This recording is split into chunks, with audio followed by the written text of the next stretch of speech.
Welcome back to the FYBS Playbook. Big feelings, real caregiving from toddlers to teens.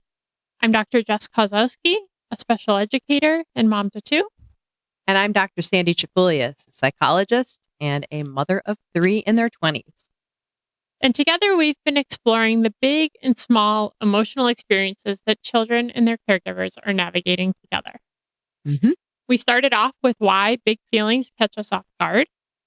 Then we moved outside the home to classrooms and sports fields to talk about the caregivers that see children in other settings. Then we talked about the rupture and repair cycle. And in our last episode, we talked about loneliness, both in children and caregivers. Today, we're going somewhere that's underneath a lot of all of that, anxiety. And not just the clinical version, right? Although we certainly will bring in the research. We're talking about the everyday version. The clinginess that shows up at drop-off for caregivers, the stomach ache that doesn't have an explanation, the teenager who says, I'm fine, and disappears into their room, and your own anxiety and how to respond to it while you're still responsible for caring for others. We're going to try and trace it all together in one episode, and we're going to get honest about the thing that caregivers do that they think might be helping, but could actually be making it worse. Yes. So as a reminder, we follow a 3-2-1 structure. We're going to have 3 ideas we're talking about, 2 questions from the audience, and then 1 takeaway to feel your best self. So what's the first idea? So our first idea today is anxiety across development. Varied expression, same underlying experience. Okay. So let's start by defining anxiety. It's a word we throw around a lot. What exactly is it? That's a really good question. We see it in songs and movies and everywhere. Everything I think time I turn on the television, we see something. So it is a great question. But anxiety is really defined. It's a feeling of nervousness, apprehension, fear of being scared about something. And it's not always a bad thing. It can be really helpful, actually. It's really about how we interpret it, right? So it can be helpful. It alerts us to unsafe situations. It protects us from true threat. It motivates us from practice before something big that's going on, for example. So it's not always bad. Right. But it becomes unhelpful or problematic when we become fearful about situations that aren't really threatening to us. Yep. Or when we avoid new things because of those anxious feelings. Yeah, that's a tough one. So, a first step is really to notice when we're feeling anxious. So for me, my mind races, and that usually is followed by the pit in your stomach, in my stomach.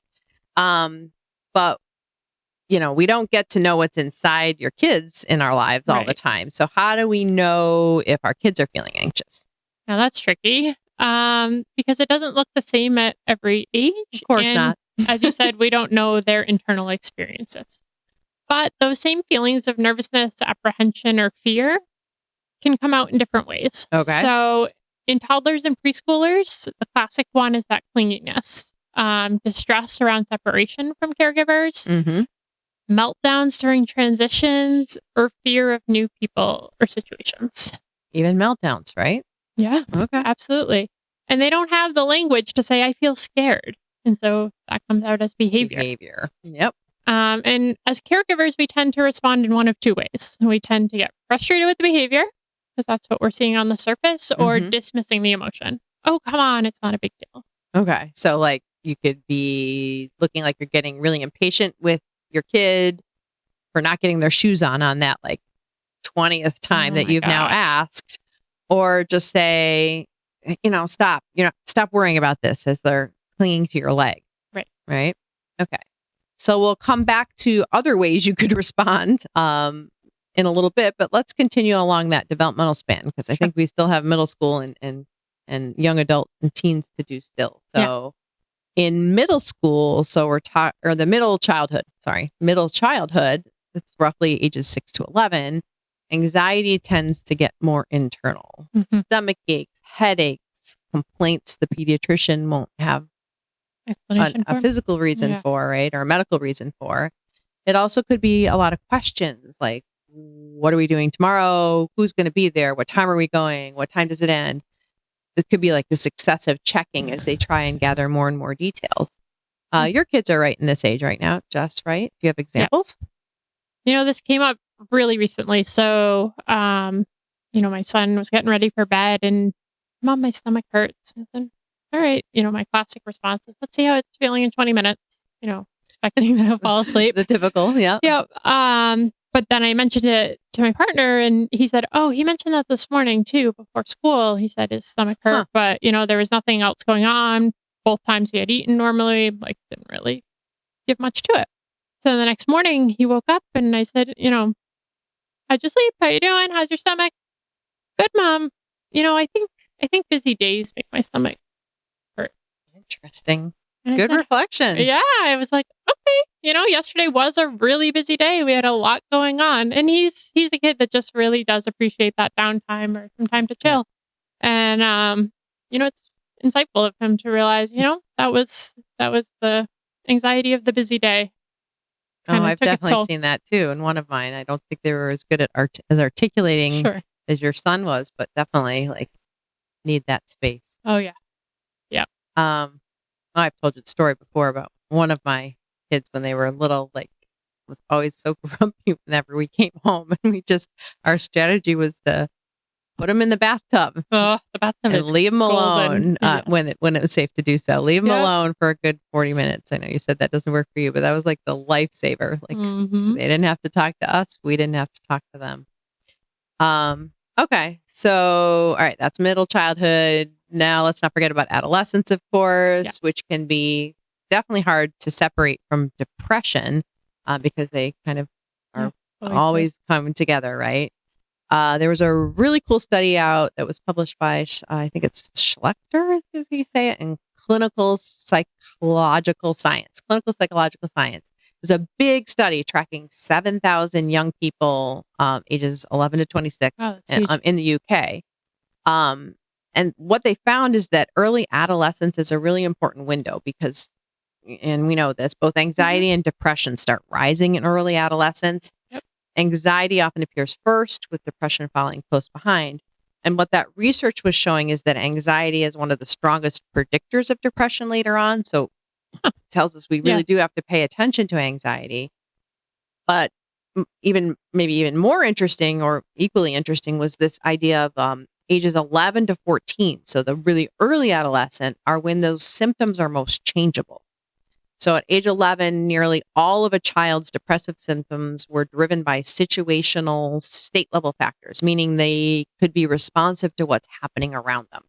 Okay. And that proportion of being able to be changed drops significantly when you get to adulthood. So the practical message in that was that the earlier you can respond, the more we can move that needle, which is really important. Yeah.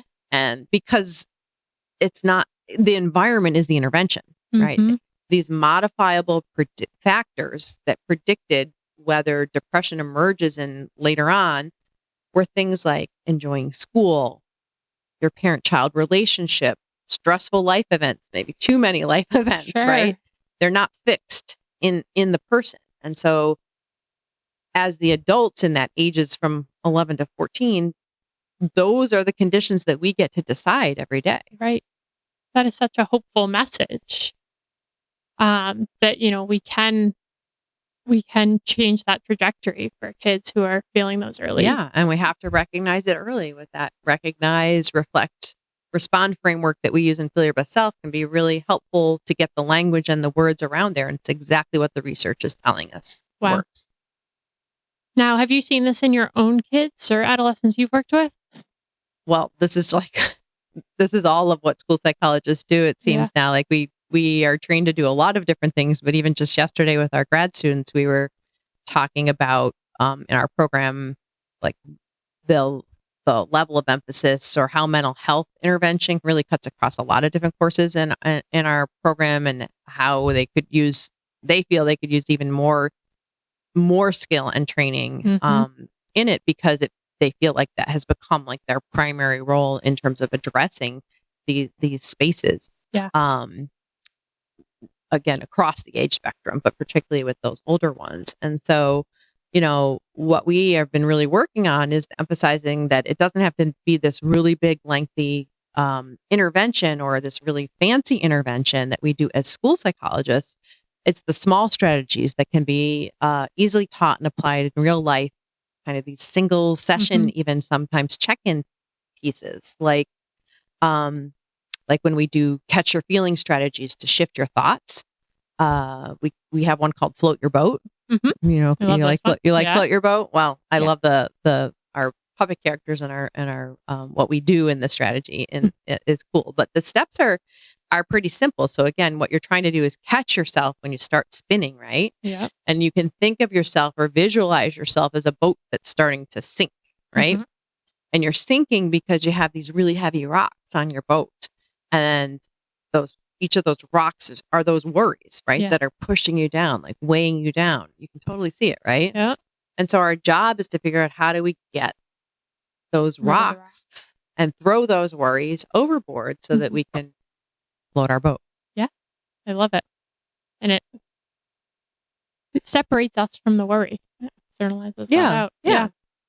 And so the bottom line for caregivers is that anxiety can look different at various developmental stages. And before you respond to the behavior, try asking yourself what feeling might be underneath it. Okay. Clinginess, avoidance, what we call somatic complaints, those stomach aches, headaches, perfectionism, shutdown, all of that can be anxiety. Yep. And so as we talk about next, how you respond matters. Yeah. So this is for the caregivers for sure, because idea 2 is that, your instinct sometimes can make it actually worse, and the accommodations you're doing can backfire. So as caregivers, we don't mean to do that. It's unintentional, but we could make it worse by what we do when we protect kids too much from the thing that's making them anxious. It actually makes the anxiety worse. Not maybe in the short term. The short term, it feels great because everybody's, relieved that when you avoid it, it works well. The stomach ache goes away when you let them stay home. The meltdown stops when you skip the birthday party. But that pattern is not so great because over the long term, avoidance teaches the brain that threat was real and you should escape from it. And it leads both the child and the caregiver to start to believe that the child can't do it. They can't face that stressor. And that becomes a real challenge and a limiter to what's going to happen in life. Yeah. So the clinical term for this is accommodation, modifying our behavior to reduce the child's anxiety in the moment. Yep. And so this might look like answering that same question for the 15th time, doing the thing that they're afraid of doing for them. Yep. Restructuring your family's life around what makes the child comfortable. And it makes sense in the moment, but repeated over time, it's going to increase the child's anxiety. And this isn't to cause shame or guilt. I've done it all. But to we all have. We all have. Yeah, right? it feels right in the moment. Going through life. Yeah. But we want to name what the research is clear about and give you a path forward to best help your kids overcome their anxiety. Okay. So what the research really supports instead is something that we call graduated exposure. It's helping a child approach that situation rather than avoid it. With the adult present as the regulated support rather than the rescuer. And the goal isn't to eliminate the anxiety. The goal is to build the belief that you can tolerate that feeling and come through it on the other side, right? That is the work that reduces anxiety over time. Yeah.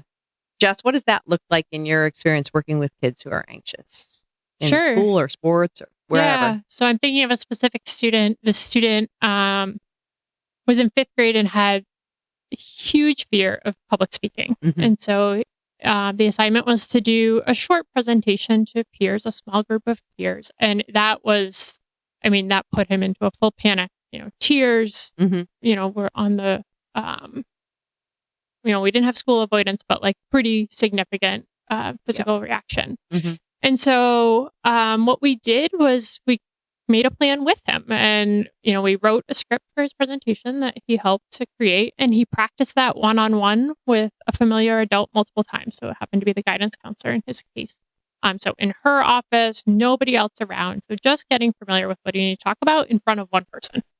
And then we added a second adult. So now he's got a slightly larger audience again. Growing the audience. Yeah. And so we're building. Did he enjoy this? No. But did he build tolerance for doing this and eventually succeed with it?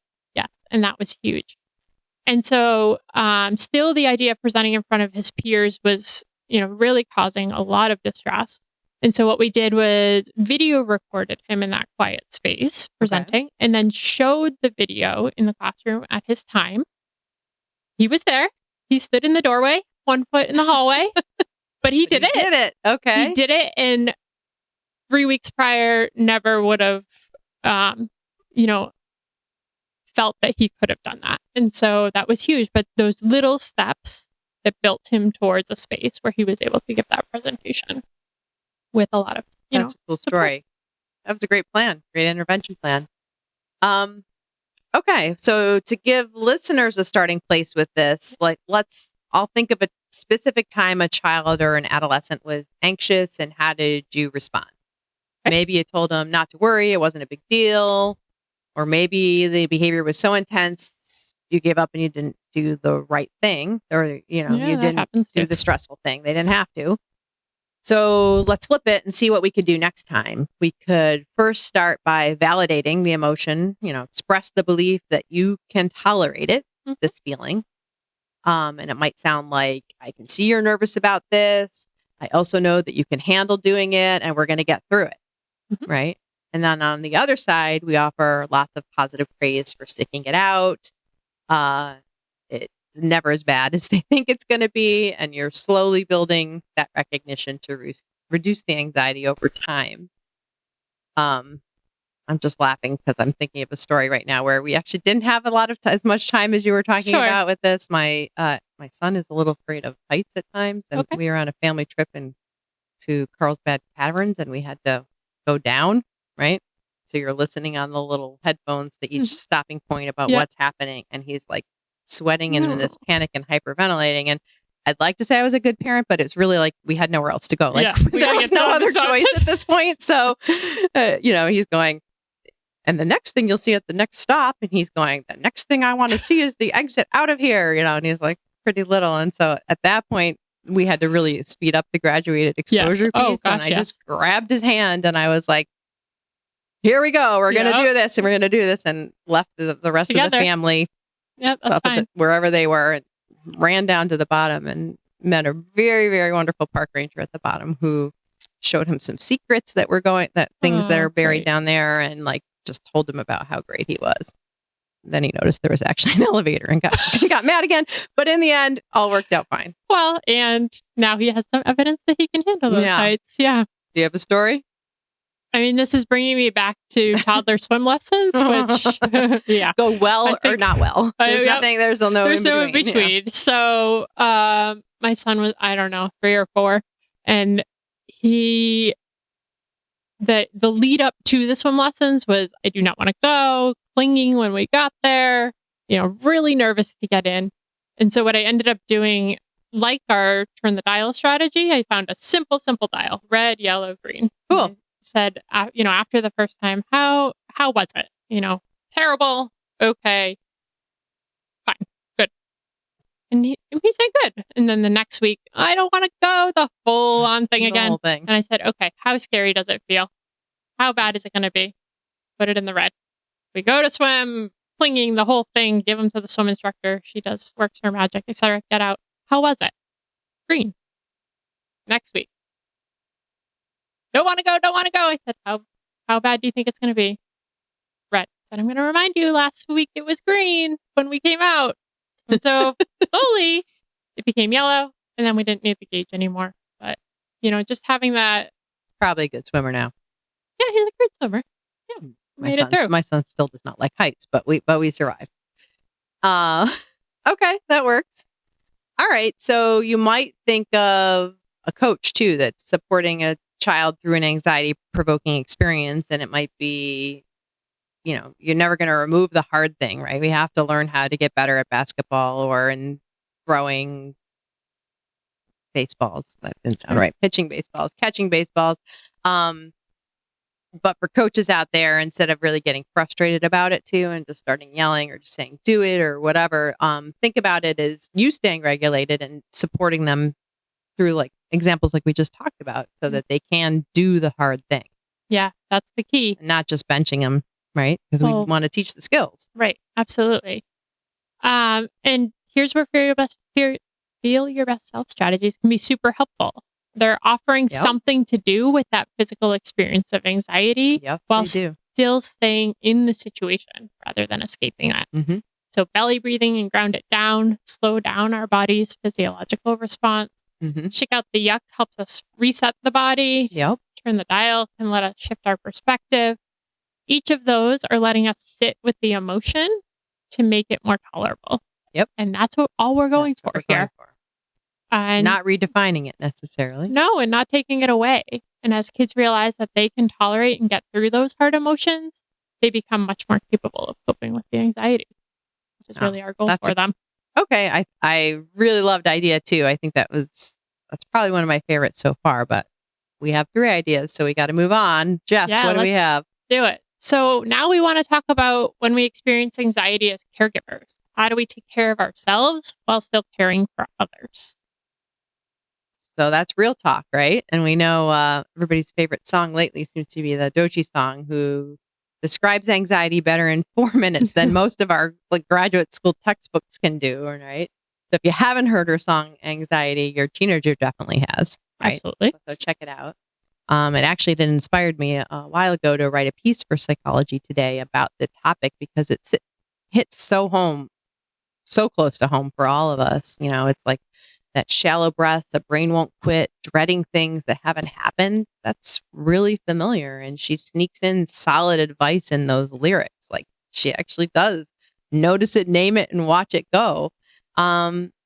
So anxiety does have its own playlist now. And what I love that we're talking about it more openly, there is a catch.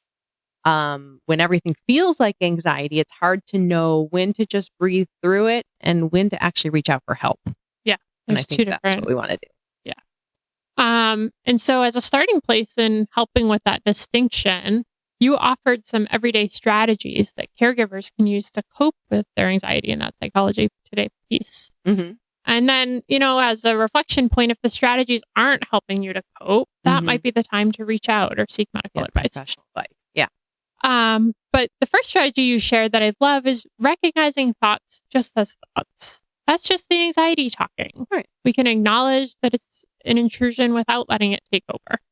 That's what we just talked about in idea 2, for sure. Yeah. Absolutely. Okay. The second idea is to notice without judging. So it's hard. Yeah. We can observe our thoughts, feelings, and sensations without labeling. And so that might sound like, wow, I'm giving a lot of headspace to that interaction I had. And it creates that smallest bit of space between us and our thinking that can help us separate from those anxious thoughts. Mm-hmm. And the third thing, and I keep seeing this coming out all over the media now, is to think about how we use our bodies to calm down, right? And how important it is that we are moving and doing that as part of our overall well-being. It helps prevent some of the anxiety from happening. But when it is there and we're feeling anxious, we experience sensations in our body, like I talked about before, that hit in my stomach, tight muscles, really shallow breathing. And we can do things like breathing, relaxing those muscles, or move those bodies to feel better.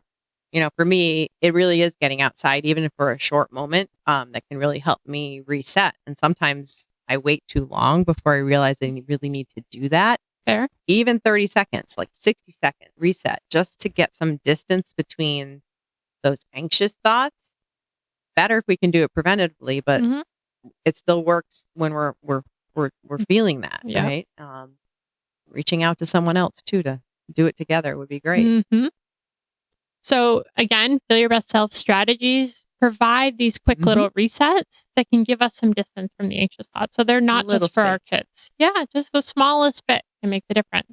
So that last strategy you described was feeling it together, reaching out to someone for support, belly breathing, ground it down, shake out the yuck. I'll give that physical reset to help calm our bodies. Yep. And in so many of our episodes so far, we've talked about how helpful it is for caregivers to remain regulated while their child is having big emotions. but that doesn't happen without effort. No, it does not. Recognizing our own anxiety, whether it's passing or more chronic, is important to our own ability to regulate and build a toolbox of strategies to go to in those stressful moments. We all moments. need an emotion coping toolbox for sure. That's a lifelong skill there. Okay. So we're going to move to our questions from the audience. All right. 2 questions. Bring them on. Let's do it. Okay. What's our first one? Oh, this comes from a kindergarten parent. My kindergartner will not let me leave her at the birthday party. Other parents are now dropping off and going about their day. I'm loving that. Exhausted and jealous. She has such a great time when she's there, but if I mention leaving, she's immediately panicked and attached to me. Am I going to birthday parties with her for the rest of my life? I hope not. But I definitely think that every kindergarten and first grade classroom out there has at least one parent in your shoes. And I definitely feel you, because those 2 hours at the birthday party are like a lifeline, right? For a caregiver. God. So let's step back in this example and figure out how we could create graduated exposure for that daughter. Yeah, let's do that. Okay. So let's start with where you can leave her right now. What can she do? Can she go to grandma's or an aunt's house without you? Okay. Can they come to your house and you leave? Or could she go on a play date? Or it sounds like she's going to school without you, if that's the starting point. Yeah. And so now I want you to think about 3 possible ways that she might be willing to separate from you. And it is important that she knows you're leaving. You don't get to sneak out. Okay. So maybe that looks like grandma coming to your house and you leave for an hour or 2. Okay. Maybe that's a play date at a close family friend's house where you leave for the last 30 minutes. So you stay for a bit and then leave for the last bit. Maybe she goes to grandma's house with her siblings for an hour or 2. Mm-hmm. Or maybe a close mom friend meets her and a friend at dismissal. So you weren't ever really part of the equation at dismissal. And then you come, 30 minutes later. And so she is building that tolerance of being away from you with adults she's comfortable with in familiar locations for a short amount of time. Okay. And that gets you closer to getting ready for that birthday party? Oh, yeah. We're going to build 3 to 5 experiences that get a little bit harder and closer to you dropping her off at that party. And you might have to go through each one a few times, but you're building her confidence that she can engage in those activities without you. Maybe the first step is to get to the doorway like you're you got it. All right. So over time, slowly you can build on successful experiences. It's important to have them as successful experiences, not sneaky or no, that's not the idea. Deceptive. So maybe you leave the birthday party for the last half hour, coming back as it ends to pick her up. Sure. Maybe she carpools with a close friend. Yeah. And again, the idea is to build success apart from you in these social situations and grow them over time. And if we do this, we promise you will not be going to birthday parties when she's 30. That would be the goal. Yeah. Yes. Sounds great. All right. Question 2 then. Let's move on. Let's see. We have a 15-year-old who's refusing to try anything new. No new class, no new team, no new social situations. Always a no. I can't tell if this is anxiety or just who he is right now. So this is obviously a parent of a high schooler. Such a good question. And a common question. Is it a lack of genuine interest or is it anxiety? And it can be both. And maybe the distinction matters less than what you do next. Okay. So like the first thing to do is notice the pattern. Is it everything new or are there categories? Global avoidance, like nothing new ever, could be more likely to be anxiety kind of running the show. And the research is pretty clear on that the longer avoidance has been the default of what's happening, the harder it is to kind of change it around. So that's a great moment for a gentle, supported exposure, starting with something small. Yeah. Can shift that trajectory.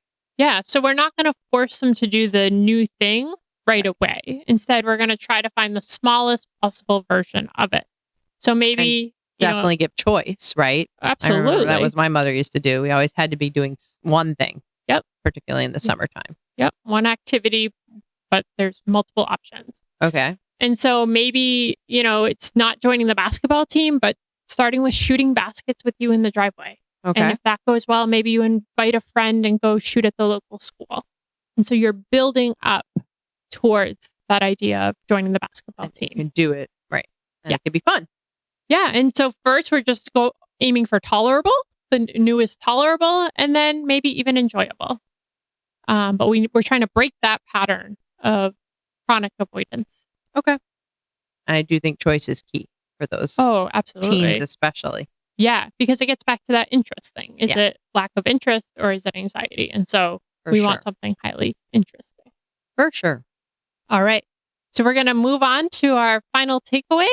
One takeaway to feel your best self. All right. What do you have? So this week we're going to call it "And We're Going." An we're going move. Okay. The next time a child in your life is anxious about something, whether it's school, a game, a social situation, resist the urge to remove the obstacle. Okay. Acknowledge the feeling and stay in motion. I see this feels hard for you, and we're going. We're not dismissing. We're not forcing. We're holding the feeling and that forward momentum. And we're going. Love that. Yep. That's easy to say to yourself over and over again. And for me, I'm going to go back to the caregivers. So for the caregivers who recognized their own anxiety in this episode, because it's not just a kid thing, I think that same logic applies. What is the one thing that you've been avoiding? And what would be the smallest possible version of approaching it look like? And you can use those same FYBS tools that we've been describing for kids. The strategies still work. And you don't have to be perfect at figuring it out. You can try them out and just stay in motion. So, and we're going. So believe in yourself and give it a try without judging. So anxiety doesn't wait for the right age, and it doesn't announce itself clearly. It shows up as stomachaches, clinginess, and refusal. Your job isn't to make it disappear. It's to stay steady beside your child while they learn that hard things are doable. That's not a small thing. That's everything. And if you've been rescuing, that's okay. But let's stop it now. So answering those same questions on repeat, avoiding the events, restructuring your whole day around the fear, you were doing what is loving. That's okay. But now we have the research and the tools to try something different. And that difference can add up. So start with something small. We'll see you next time on the FYBS Playbook. Every day you feel a million things, but I promise that it all will be okay. I'll think of you and what you do. You will find your way.